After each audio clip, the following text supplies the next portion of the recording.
شریف پڑھ لیجیے۔ اللہم صلی علی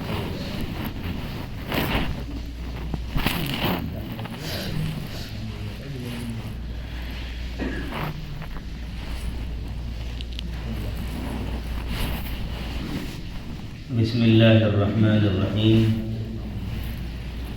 الحمد للہ نحمده ونستعینه ونستغفره ونؤمن به ونتوکل علیہ ونعوذ باللہ من شرور انفسنا ومن سیئات اعمالنا من يهده الله فلا مضل له ومن يضلله فلا هادي له ونشهد أن لا إله إلا الله وحده لا شريك له ونشهد أن سيدنا ومولانا محمدا عبده ورسوله صلى الله عليه وعلى آله وأصحابه وأزواجه وذرياته وأهل بيته وبارك وسلم تسليما كثيرا كثيرا أما بعد اعوذ باللہ من الشیطان الرجیم بسم اللہ الرحمن الرحیم ولا ترکنوا الى الذین ظلموا فتمسکم النار وما لکم من دون اللہ من اولیاء ثم لا تنصرون وقال اللہ تعالی قل ان صلاتي ونسكي ومحياي ومماتي لله رب العالمين لا شریک لہ وبذلک امرت وانا اول المسلمین صدق اللہ العظیم۔ میرے انتہائی محترم بزرگوں، دینی و اسلامی بھائیوں، یہ ممبر کیا چیز ہے اور اس مصلی کی کیا اہمیت ہے، ہم نے اپنے اعتبار سے اس کے دائرے، اس کی لیمیٹیشنز اور اس کے کرائیٹیریا متعین کر رکھے ہیں کہ صرف یہاں سے یہ بات کہی جا سکتی ہے اور یہ نہیں کہی جا سکتی۔ حالانکہ جب ہم سیرت رسول صلی اللہ علیہ وسلم کا مطالعہ کرتے ہیں تو ہمارے سامنے یہ بات روز روشن کی طرح عیاں ہو جاتی ہے کہ یہ ممبر وہ چیز ہے کہ جہاں سے رسول اللہ صلی اللہ علیہ وسلم نے امت کے تمام مسائل کو حل فرمایا ہے۔ نہ صرف یہ کہ روزہ اور نماز کی بات اور صدقہ اور خیرات کی بات، روزہ اور حج کی بات اور دین کے چند امور کا صرف آپ نے ذکر فرمایا، بلکہ وہ جہاد فی سبیل اللہ ہو یا امت کے اور دیگر مسائل ہوں، اللہ کے رسول علیہ السلام نے تمام مسائل کو اسی ممبر سے ایڈریس فرمایا ہے اور یہیں سے تمام امت کو پیغام دیا ہے۔ اس لیے یہ سمجھنا کہ مسجد میں صرف نماز روزے کی، یعنی جس اعتبار سے ہم سمجھتے ہیں، بات ہونی چاہیے موجودہ امت کے کیا مسائل ہے، کرنٹ افیئرس کیا ہیں، موجودہ وقت میں کیا چل رہا ہے، ان تمام چیزوں پر ہم سمجھتے ہیں کہ بات نہیں ہونی چاہیے، لیکن قرآن کریم اگر ہم یہ بات اس پر ایمان رکھتے ہیں کہ اس میں قیامت تک آنے والے انسانوں کے لیے حل ہے، سولوشن ہے، شفا کا سامان ہے، تو پھر آپ کو یہ بات سمجھنی چاہیے کہ کوئی بھی مسئلہ ہو، ہر چیز کا حل قرآن کے اندر موجود ہے۔ کوئی ایسی چیز نہیں ہے کہ قرآن ہمیں اس میں رہنمائی نہ کرتا ہو۔ وہ الگ بات ہے کہ ہم کم علم ہونے کی وجہ سے ہمیں ایسا لگتا ہے کہ قرآن ہماری اس سلسلے میں رہنمائی نہیں کرتا، لیکن ایسا نہیں ہے۔ قرآن قیامت تک کے لیے کتاب ہے، وہ صرف اہل عرب کے لیے نازل نہیں کی گئی اور وہ صرف صحابہ کے لیے نہیں تھی، بلکہ قرآن الی یوم القیامہ، قیامت تک آنے والے ہر ایک فرد بشر کے لیے قرآن کے اندر ہدایت کا سامان موجود ہے۔ اور جب قرآن کے اندر قیامت تک آنے والے ہر فرد بشر کے لیے ہدایت کا سامان موجود ہے، تو پھر آج جس طرح کے حالات سے ہم ہندوستان کے اندر دوچار ہیں، آج کے زمانے میں بھی، آج کے وقت میں بھی قرآن ہماری رہنمائی کرتا ہے۔ شرط یہ ہے ہمارے اندر وہ صلاحیت ہونی چاہیے، وہ کیپیبلٹی ہونی چاہیے کہ ہم قرآن سے اپنا راستہ حاصل کر سکیں۔ لیکن مسئلہ یہ ہے کہ نہ ہم نے قرآن پڑھا اور نہ ہم نے قرآن کو سمجھا، اس لیے ہمیں ایسا لگتا ہے کہ ہمارے لیے کوئی سہارا نہیں، ہمارے لیے کوئی راستہ موجود نہیں، کوئی روڈ میپ نہیں، اور ہم لاوارث ہیں۔ یہ تو بہت باطل خیال ہے۔ ہمارے لیے تو کیسے بھی حالات ہوں، ایک بنیادی یقین یہ ہونا چاہیے کہ ہر حالت میں ہمارا مددگار، ہمارا کارساز اللہ ہے۔ اس پر تو ایمان رکھتے ہیں نا بھائی، کہ کیسے بھی مشکل حالات آ جائیں، اللہ رب العالمین ہمارا کارساز ہے، وہی ہماری بگڑی بنانے والا ہے۔ میں نے اس موضوع کا انتخاب اس لیے کیا ہے کہ اس وقت جس طرح کے حالات مسلمانوں کے سامنے ہیں، ہر طرف سے راستے تنگ دکھائی دیتے ہیں، اور ایسا لگتا ہے کہ ہندوستان کی سرزمین کو باوجود وسیع ہونے کے ہم پر تنگ کیا جا رہا ہے، اور چونکہ ہمارا ایمان بھی کمزور ہے اور علم بھی کمزور ہے، اس لیے ہمیں ایسا لگتا ہے کہ کوئی ہمارے لیے امید کی کرن نہیں، اور بس ہر طرف سے شکنجے ہی ہم پر کسے جا رہے ہیں۔ اور اس کی وجہ سے پھر جیسے حالات آتے ہیں مسلمان کے سامنے، مسلمان اسی میں گھل مل جاتا ہے، یہاں تک کہ بعض مرتبہ اپنے ایمان کا بھی سودا کر بیٹھتا ہے اور اس کو اس کی خبر بھی نہیں ہوتی۔ اس لیے یہ موضوع انتہائی اہمیت کا حامل ہے کہ ایسے وقت میں ہم کون سے در پر آئیں، کون سا نسخہ ایسا ہے جس کی وجہ سے ہمارے سینوں کو شفا حاصل ہو سکتی ہے، اور کون سی ایسی بات ہے کہ جس پر عمل کر کے ہم اپنی دنیا کو بھی سنوار سکتے ہیں اور ہماری آخرت بھی سنور سکتی ہے۔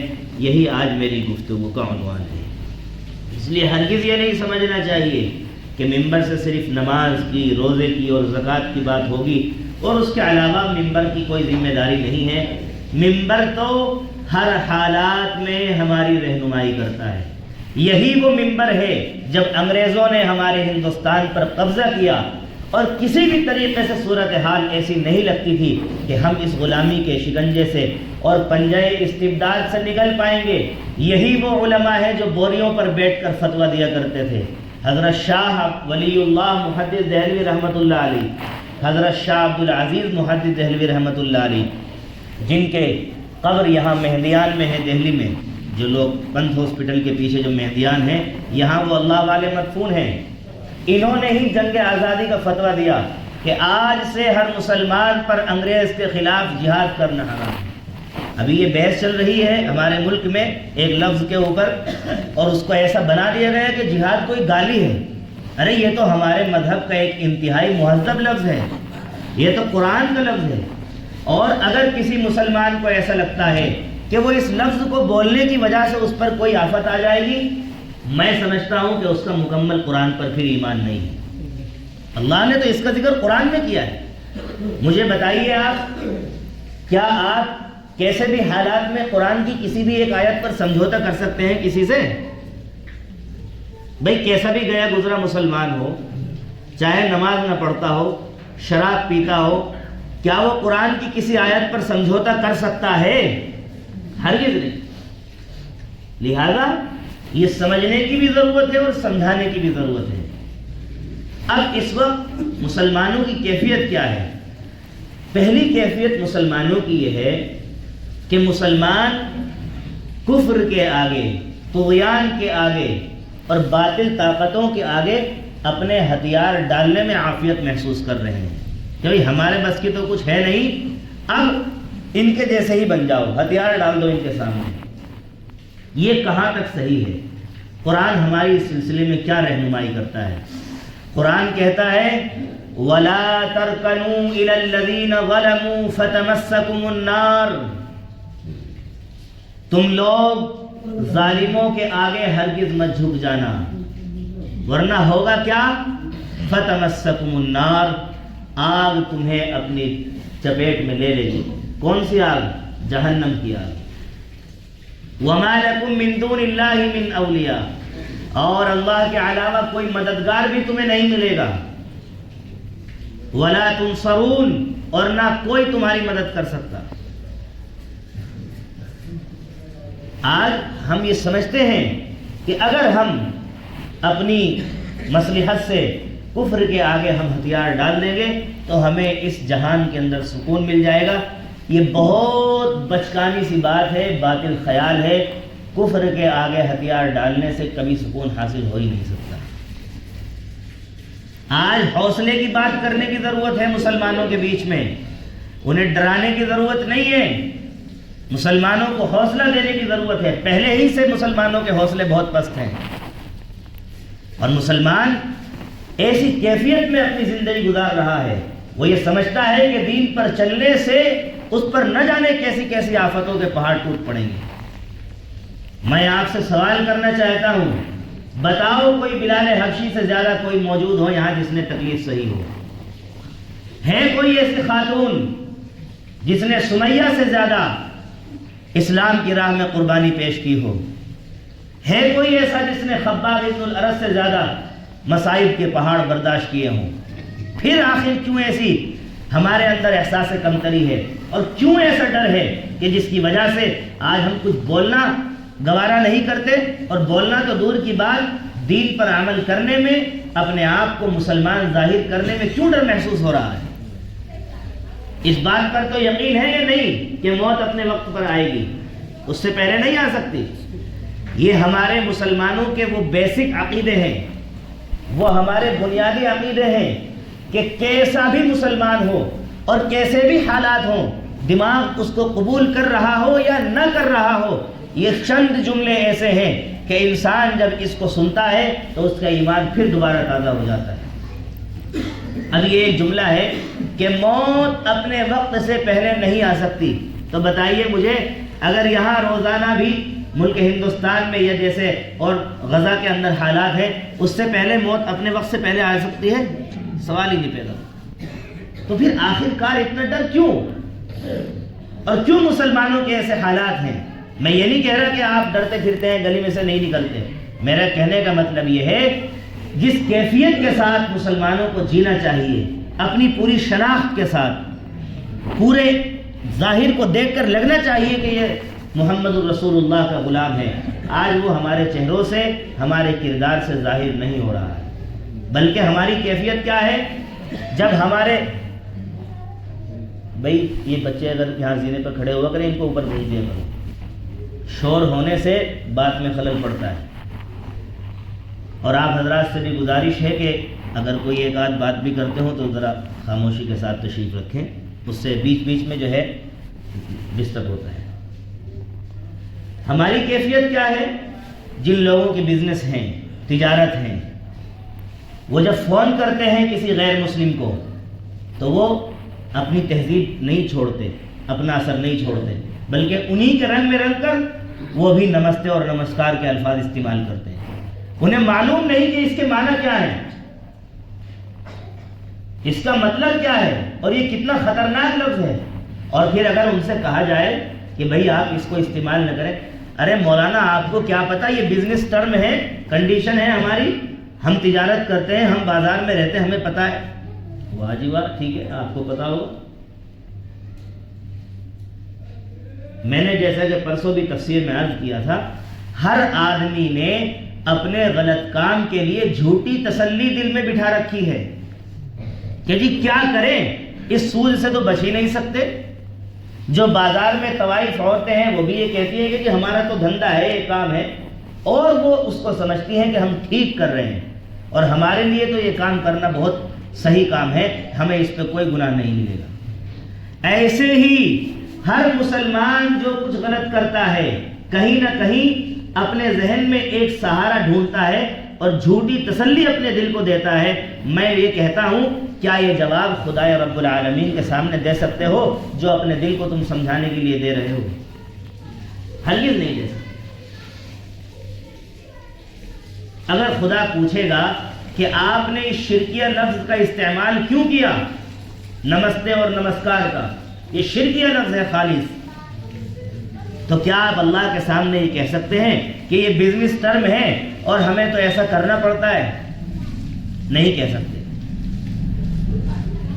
اور جب ہمارا ملک سنویدھان کی بنیاد پر، دستور کی بنیاد پر ہے، تو یہ پھر کیوں پریشانی ہے مسلمانوں کو اپنی تہذیب بولنے میں؟ وہ چاہے جو کچھ بولے، ہمیں اس سے کوئی سروکار نہیں، لیکن آپ کو آداب کہنا چاہیے یا ایسے الفاظ استعمال کرنی چاہیے جس سے آپ کے ایمان پر آنچ نہ آتی ہو۔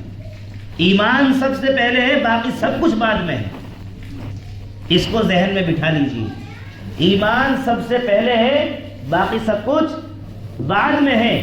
ایمان کا سودا نہیں ہونا چاہیے بس، چاہے جو کچھ ہو جائے، اور یہی زندگی کا پہلو ہے۔ کس لیے کرتے ہیں ہم یہ سب؟ چند پیسے آ جائیں، جینے کا طریقہ سدھر جائے۔ حالانکہ انسان کو پتہ ہے کہ کب اس کی موت آ جائے کسی کو کچھ نہیں پتہ۔ بعض ایسے ہوتے ہیں، محنت سے مکان بنایا، اچھی بلڈنگ کھڑی کی، رہنا بھی نصیب نہیں ہوتا، اس سے پہلے ہی اللہ تعالیٰ اپنے پاس بلا لیتا ہے۔ تو آخر کار کیوں پھر ہم اپنے ایمان کا سودا ذرا سی باتوں پر کرتے ہیں؟ اسی کو اللہ تعالیٰ فرما رہے ہیں وَلَا تَرْكَنُوا إِلَى الَّذِينَ ظَلَمُوا فَتَمَسَّكُمُ النَّارُ، تم ظالموں کے آگے ہرگز مت جھک جانا، ورنہ آگ تمہیں اپنی چپیٹ میں لے لے گی، اور اللہ کے علاوہ کوئی تمہارا یار و مددگار نہیں ہوگا، کوئی تمہیں نہیں بچا سکتا۔ دوسری کیا ہے کیفیت مسلمانوں کی؟ منافقت کی، ڈبل اسٹینڈرڈ۔ مسلمان بھی رہو اور ان کو بھی خوش کرتے رہو۔ دیکھے ہوں گے آپ نے کچھ ایسے جمن میاں ہمارے سماج اور معاشرے میں رہتے ہیں کہ وہ ہر طرح کی بات کر لیتے ہیں۔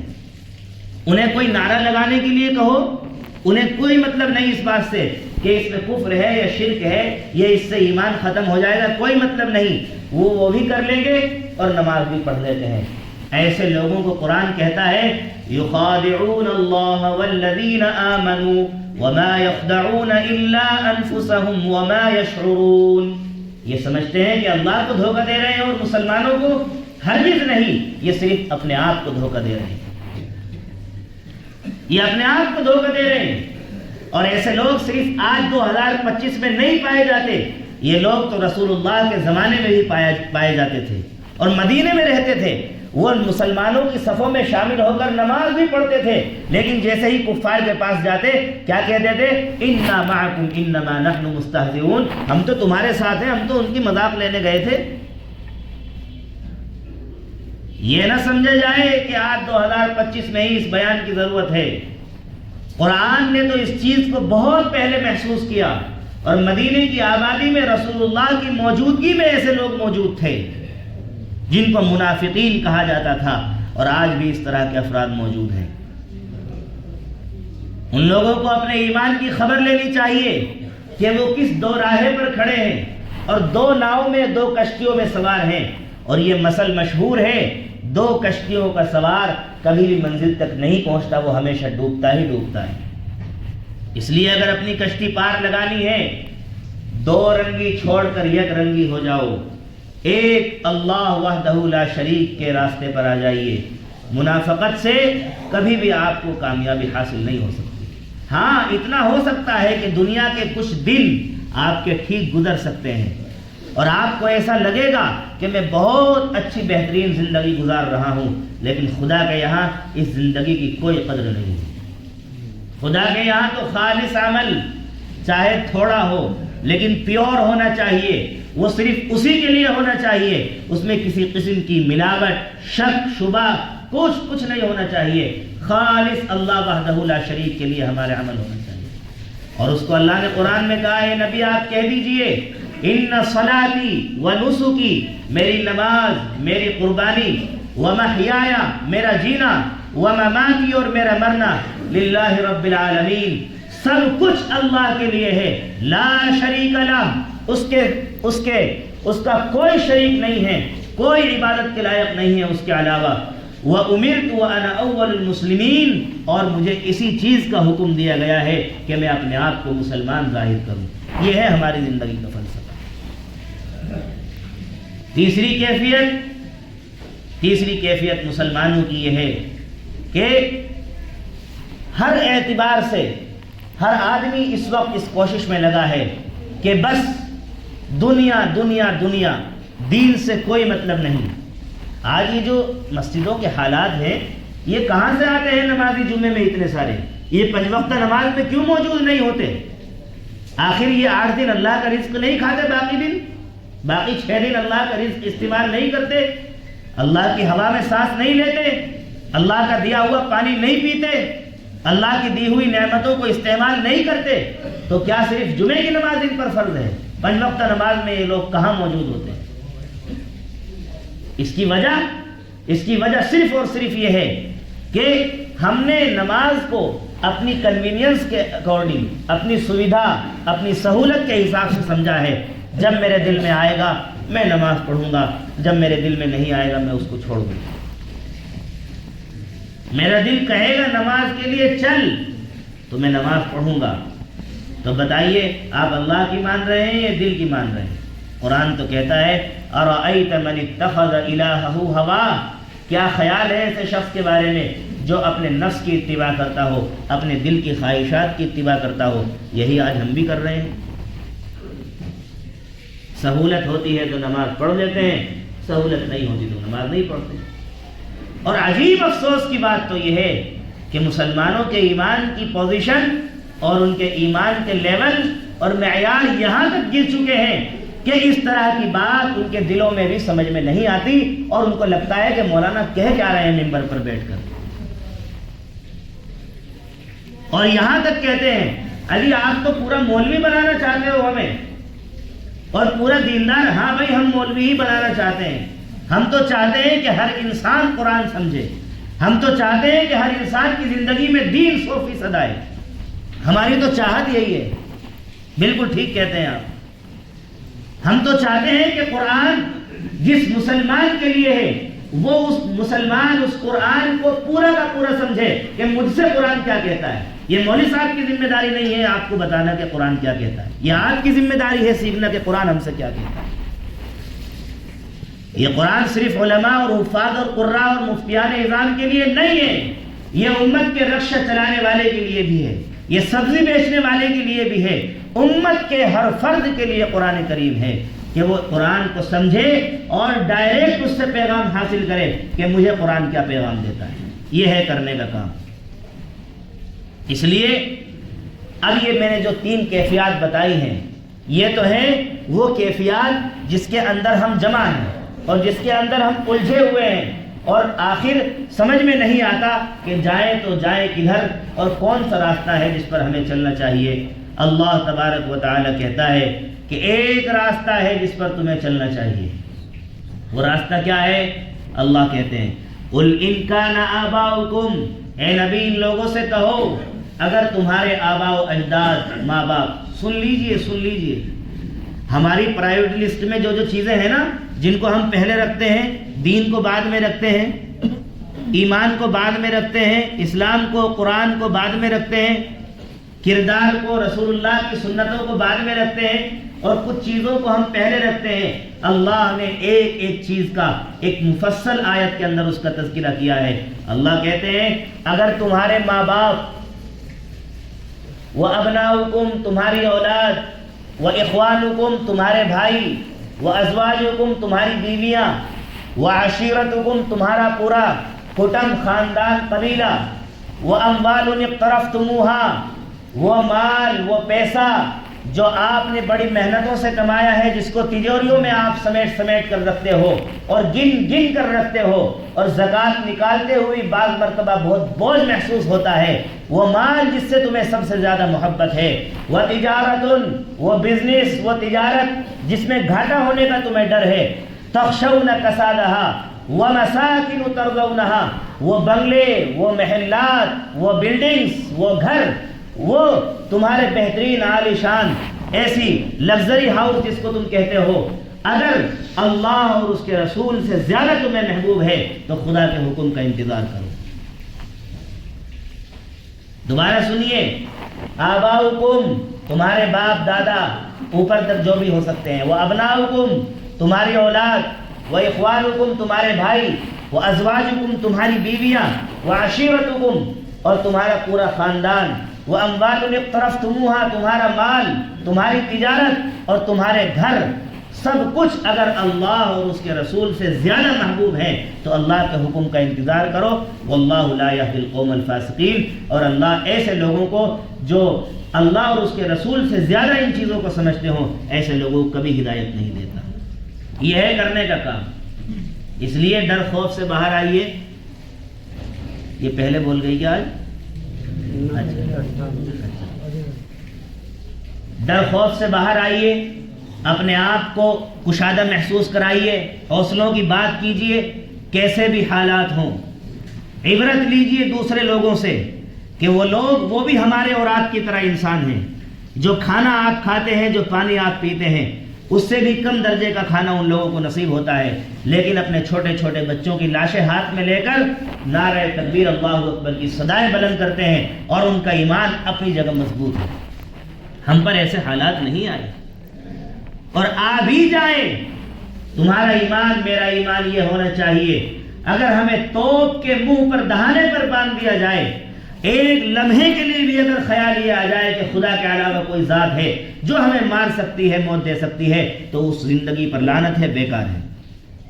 میرے بھائی، مومن تو وہ ہے کہ جو کانٹوں پر جس کو چلایا جائے اس وقت بھی خدا کی آواز بلند کرے اور اللہ کی تعریف کرے، وہ مومن ہے. یہ نہیں کہ آپ کو پھولوں کی سیج پر بٹھایا جائے اور ناز و نخرے میں آرام کے ساتھ آپ کی زندگی گزر جائے تو آپ خدا کا شکر ادا کریں گے. نہیں نہیں نہیں، مومن تو وہ ہے سخت حالات میں بھی اللہ کا شکر ادا کرتا ہے اور اس کو بھی خدا کا حکم سمجھتا ہے. اس لیے حوصلوں کی بات کیجئے، ڈر خوف کے ماحول سے باہر آئیے، اپنے آپ کو مسلمان ظاہر کیجئے. مسلمان ظاہر کیجئے، صرف نام سے نہیں بلکہ اپنے آپ کو مسلمان دکھائیے. میں مسلمان ہوں. اور مسلمان کیسا ہوتا ہے؟ اس کے ہاؤ بھاؤ سے، سر کے بال سے لے کر پاؤں کے ناخن تک محمد کا دین چھلکنا چاہیے، اس کو مسلمان کہتے ہیں. اور صرف مسلمان ظاہر نہ کیجئے بلکہ دعا بھی کیجئے، توفنی مسلمہ، اے اللہ مجھے مسلمان کی حالت، اسلام کی حالت میں ہی موت عطا کرنا. وَأَلْحِقْنِي بِالصَّالِحِينَ، اور مجھے نیک بندوں کے ساتھ شامل کرنا. یہی ہماری زندگی کا اصل فلسفہ ہے. اگر اس پر ہم ہیں تو بہت اچھا، اور اس پر نہیں ہیں تو ہمیں اپنے آپ کا محاسبہ کرنا چاہیے، غور و فکر کرنا چاہیے اور اپنی اصلاح کی کوشش کرنی چاہیے. اللہ ہم سب کو عمل کی توفیق عطا فرمائے. وآخر دعوانا ان الحمد للہ.